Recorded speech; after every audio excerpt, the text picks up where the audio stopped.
Hello everyone, Mr. Happy here, and in this video, I want to share with you all my first impressions on Blade and Soul. I got to play it for the first time this last weekend during a technical alpha, which is a pre-beta event that was only given to some Founders Pack purchasers, but mostly streamers and YouTubers. There was no NDA, so I really wanted to make this video once I had gotten a full weekend worth of gameplay. Now, for those who don't know, Blade and Soul is a free-to-play MMORPG that is being published by NCSoft and is being developed internally by Team Bloodlust. Now, this game launched in Korea back in 2012 and is just now going to be launching in North America and Europe in Q1 of 2016. A lot of people are guessing January or February, but that window of Q1 is all we know for certain. Now, beta testing for the game will begin on October 30th, and believe it or not, the day this video is being posted, if you have a Founders Pack or you buy one before 5 p.m. Pacific, you're actually guaranteed access to Technical Alpha number 2, which is going to be taking place the following weekend, or this coming weekend is what I should say. But anyway, I know that's not what you came here for. A lot of you already know what Blade and Soul is since it's been out for such a long time, and I know a lot of my viewers and people who watch my channel have been playing it in the other regions for quite some time.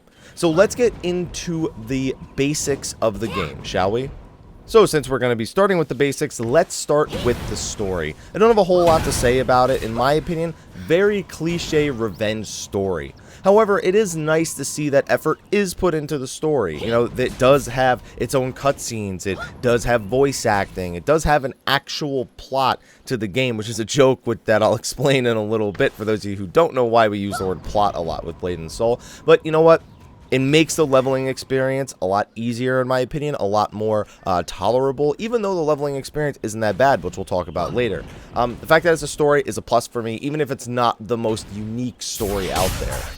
Then we have the graphics. Now, I'm not going to lie, right up front, the graphics are a bit dated, but they're consistent. I mean, this is expected of a game that was, in development back in 2009 and 10, and then released in 2012. It's not going to have the craziest next-gen graphics, and honestly, I don't think it needs it. It kind of plays to the way that the game, the art style, is actually going for. It complements the very fast-paced kung fu type story that is trying to be told here. It's easy on the eyes. So, even though to some people it may seem dated, I actually prefer these current graphics over more realistic graphics, just for the sake of what the game is trying to show us. It doesn't want the graphics to be the forefront of it. Now, with that in mind, when I'm talking about graphics, I probably should talk about the design of the game, and what I mean by that is the characters, for example. Now, the men are usually normal, or if they are anything, they're just massive and bulky. But the big thing that a lot of people will notice right off the bat is the women. Now, since this game did originate in the Eastern countries, where these things are generally more acceptable or are used more as marketing tools, overly sexualized women is a pretty normal thing over there. At least I always see it when it comes to games that translate from East to West. Now, with that in mind, we are in the West now, so that's a big topic. You know, can we keep the game the way it is? Should it stay in its original form? And it has actually given us options. There is the uncensored version, which doesn't have anything, it doesn't have nudity or anything, but, you know, it has the more revealing outfits or the way that the characters interact with the world. However, there are censored versions of the game, or censored options as well. So if you're somebody who wants to enjoy the game without all the over-sexualization, the option is there for you as well. And this is kind of needed, because like I was saying, there are outfits in the game that are, well, look at my character. Like, that's considered my battle attire, but that's what it is. And we'll talk more about the outfits later, why they can be so revealing and I can still be in combat and take these hits and whatnot, because that's always a question MMO players have as well. Moving away from the graphics and the design, the controls of the game are pretty important. It takes some getting used to, but they're very responsive and they're very rewarding. So I was really happy as I was playing it. I always felt good when I actually pulled something off. I will say this though, because the controls are so fluid when you do have good internet, when you don't have good internet, it's going to show a lot more here than it does in some other games. It's just, you're going to notice latency. That's the bottom line. You're going to feel like your combos are moving at a slug's pace. Now, the game actually also does have gamepad support. I dabbled with it, and I wasn't a big fan of the default key bindings. I would say if you're going to try the game with gamepad support, that you really rebind it or maybe get a special controller that has extra buttons or something like that, because I don't know. I didn't like the way it was put together. There were ways I would have done it that are very, very different. That being said, a lot of people are asking if the game is going to come to PS4 or Xbox One. There's rumors about it because the Western version has gamepad support. I'm not going to say anything. I haven't heard anything official. So all I'll say is, I mean, why not, I guess? If you're going to have gamepad support, at that point you can even make it cross-server because the same option is there for both people. I don't know if they'll do that, but we'll see. And finally, since we are talking about the North American and European version, although only the North American version, I believe, was available for the alpha, the translation is, it's okay. I mean, I'm somebody who doesn't ever listen to things in the other language, like, on purpose. I just, you know, even if the English voice acting isn't the greatest, I'll just watch it, or I'll just listen to it. There are some characters that are just ear-shatteringly annoying in the English translation, and it happens more often than not. That being said, it functions. There's a few text-based problems where the text doesn't match what they're saying, but other than that, it's fully translated for the most part, which is actually a good thing for me. It's easier for me to understand, so thumbs up on that front. Now that we've covered the basics, let's actually talk about the gameplay. Now, this is an action-based MMORPG, which is becoming increasingly frequent in the recent years. With its fast-paced action, your goal is to pull off combos and be on constant movement and dodging attacks, or using attacks as fuel in order to perform more powerful attacks as well.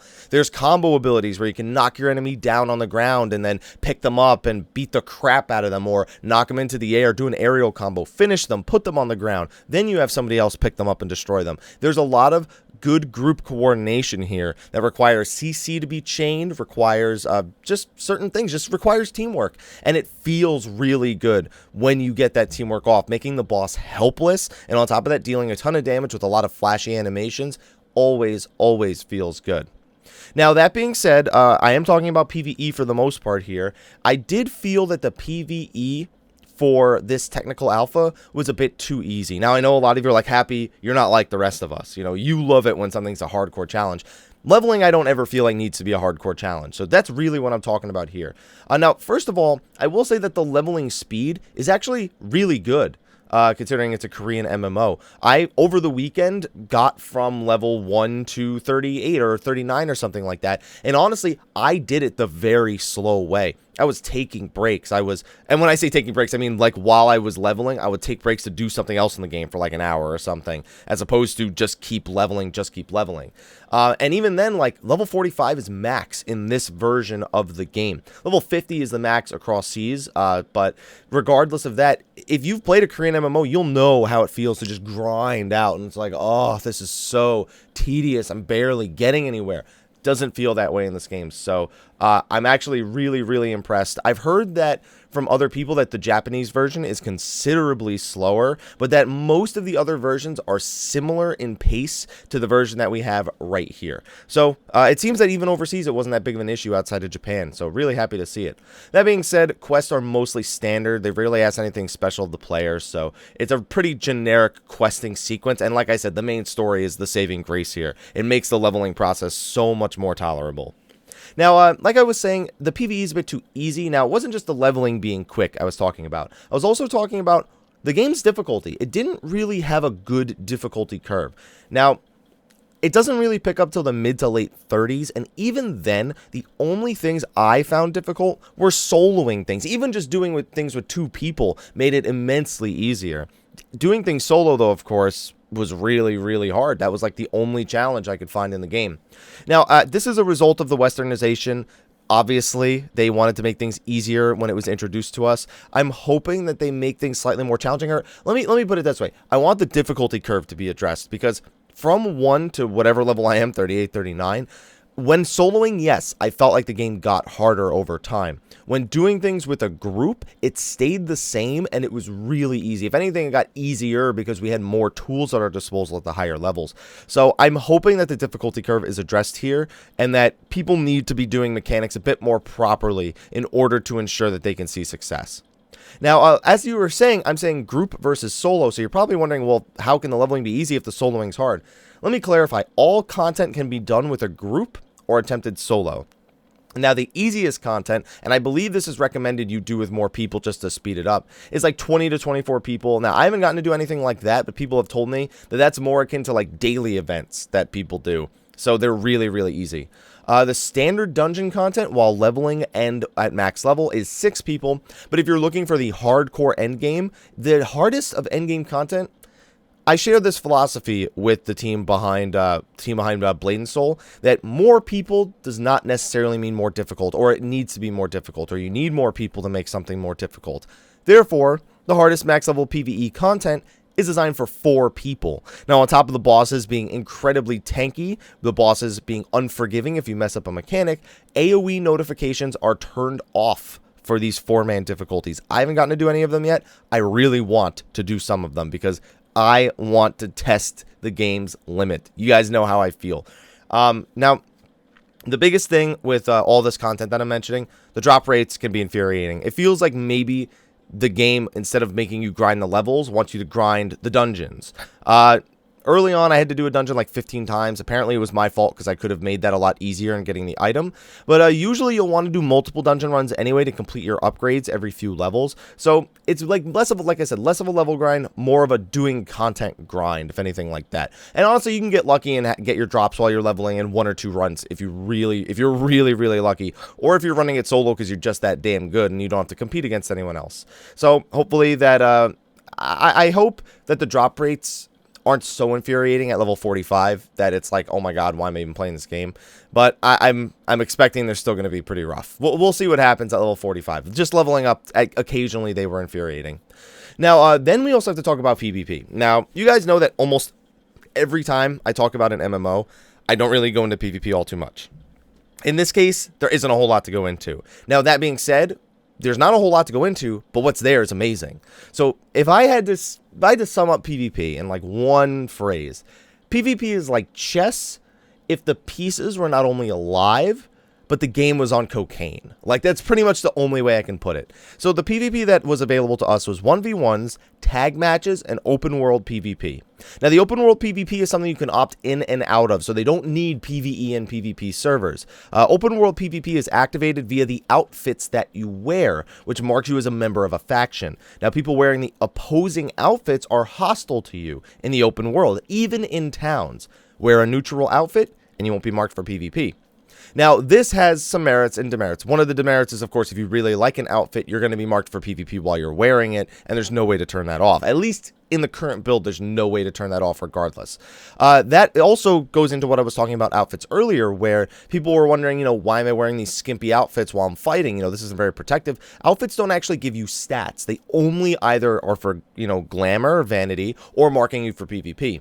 Your stats come from your weapon, your rings, your earrings, and your necklace, as well as your soul shield, which is basically sort of like your entire equipment thing. It's equipment that you get from bosses in the open world, in dungeons, and they have set bonuses, and they each have individually randomly rolled stats. So your goal is to mix and match your soul shields in order to get your stats, as well as your accessories and your weapon. So the outfit, completely vanity. That makes it so that you can do things like this without having to worry about what the stats are on your armor. Worry about the stats of everything else. Your outfits, you don't have to worry about that at all. Now, 1v1 is what I love the most in this game. I like, even being someone who has no idea how all the other classes are played, like Assassins, Force Masters, Blade Dancers, what am I forgetting? Destroyers, I hate those guys. Summoners, like, I was a Blade Master, and that was it. Like, that was all I played the entire weekend.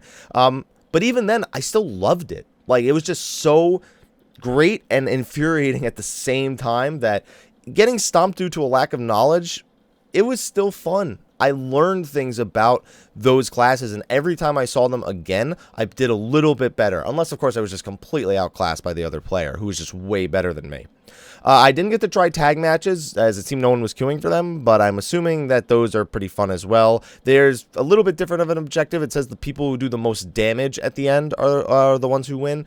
I don't really know if that's like a mistranslation or whatnot, so I can't really talk about the tag matches. Now, I know there's a lot of things I haven't really spoken about too much yet, you know, the way that your character runs, the way you get around the map, the amount of currency drops, the open world bosses like I just mentioned there, the wheels you can roll on to get stuff, the way you unlock chests. There's so many things. This video could literally be an hour long with me explaining every little thing about Blade and Soul. But when people heard at the beginning of the video, this is a free-to-play MMORPG, their mind almost immediately went to one place, and that is the free-to-play model. Now, I'm somebody who prefers subscription-based MMOs. You guys know this, and there's very few of those on the market at this point.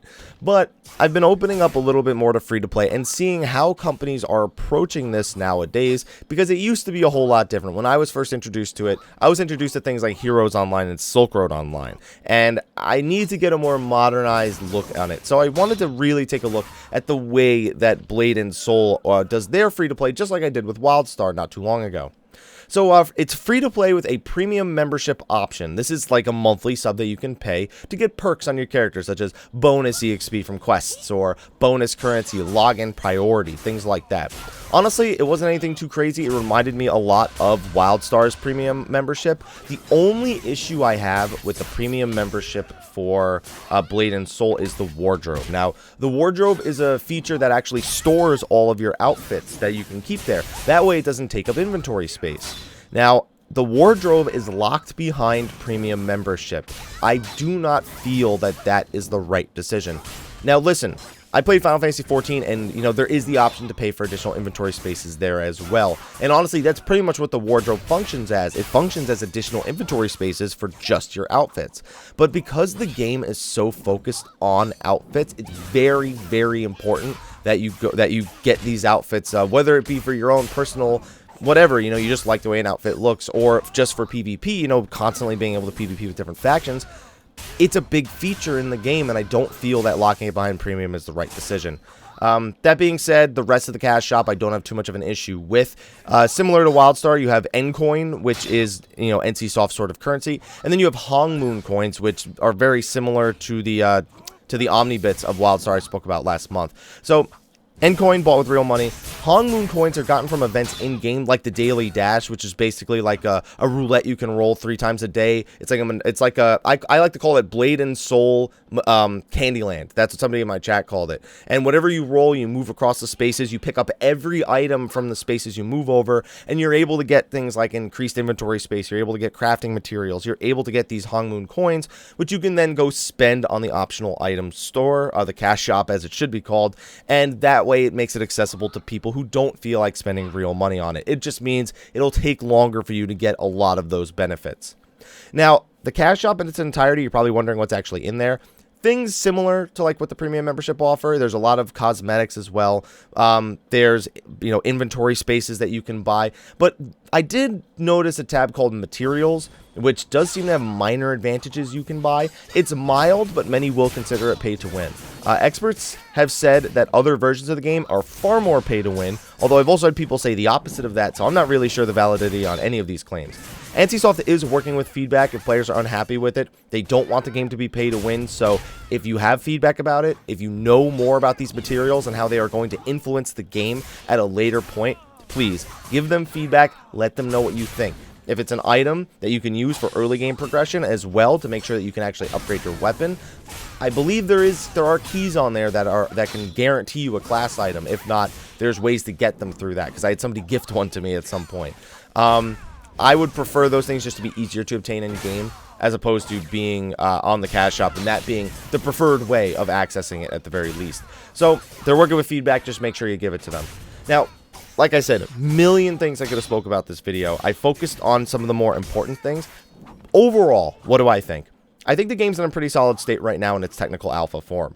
Alongside Devilian, it's a game I'm impressed doesn't feel like a Korean MMORPG with overly long leveling grinds and massive quests. It's all pretty dialed back, and apparently it's like that in the other regions as well, so we may be moving towards an era where these Korean MMOs that come to the West are more acceptable just because of these aspects. As long as they don't go like crazy down the line of pay to win, then we should be okay.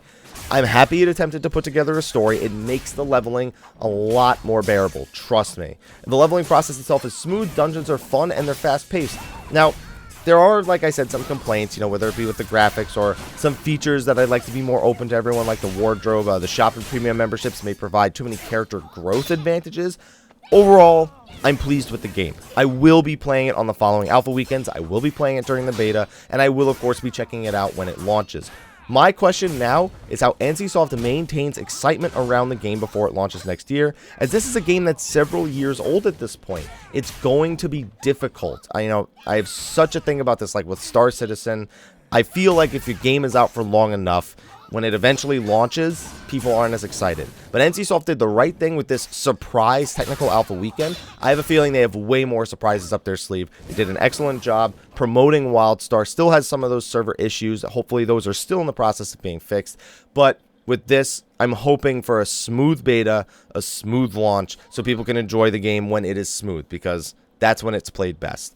Anyway, sorry for the long video. There was a lot I had to say about Blade and Soul. Let me know what your thoughts on Blade and Soul are in the comment section of the video below. Are you looking forward to playing it? And remember, if you haven't, go buy a Founders Pack if you really want to play it during the technical alpha.